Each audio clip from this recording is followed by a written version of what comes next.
তাহলে নবী সাল্লাল্লাহু আলাইহি ওয়াসাল্লাম দুটো জিনিস আনছেন আল্লাহর পক্ষ থেকে, একটা কিতাবুল্লাহ আর একটা সুন্নাত নবিয়্যিহি সাল্লাল্লাহু আলাইহি ওয়াসাল্লাম। আল্লাহর নবীর সুন্নাত হাদিস দুটোই নিয়ে আসছেন। তাহলে এই দুটোই হলো আল্লাহর পক্ষ থেকে নবী সাল্লাল্লাহু আলাইহি ওয়াসাল্লাম নিয়ে আসছেন।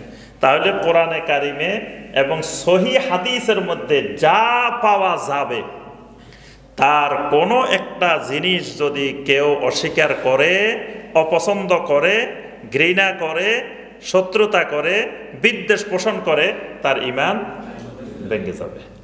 তাহলে শুধু কোরআনের বিষয়গুলো না, সহিহ হাদিসের বিষয়গুলোও, সহিহ হাদিস মধ্যে যা এসেছে তার কোনো একটা জিনিসও যদি কেউ অপছন্দ করে, অস্বীকার করলে তো কাফের হবেই।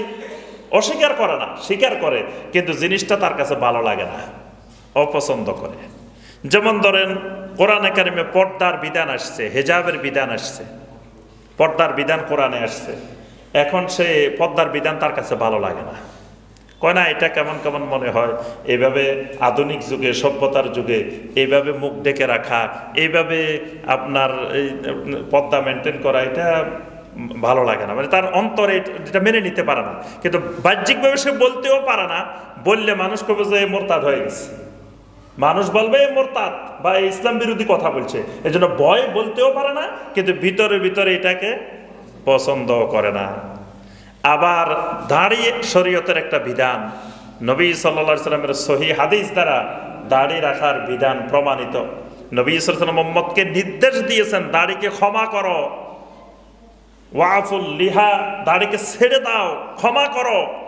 এখন দাড়িওয়ালা মানুষ তার কাছে পছন্দ না, দাড়ি দেখতে পারে না, কিন্তু প্রকাশ্যে দাড়ির বিরুদ্ধে কিছু বলে না, কিন্তু মনে মনে দাড়ি, সে মনে করে দাড়ি রাখলে মানুষকে সুন্দর লাগে না, দাড়ি রাখলে মানুষকে জঙ্গলি জঙ্গলি মনে হয়।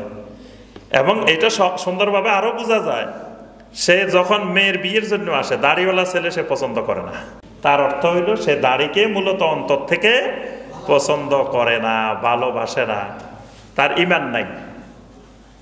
তার এই যে দ্বীনের একটা বিষয়ের প্রতি তার অপছন্দতা, তার ভিতরে ঈমান।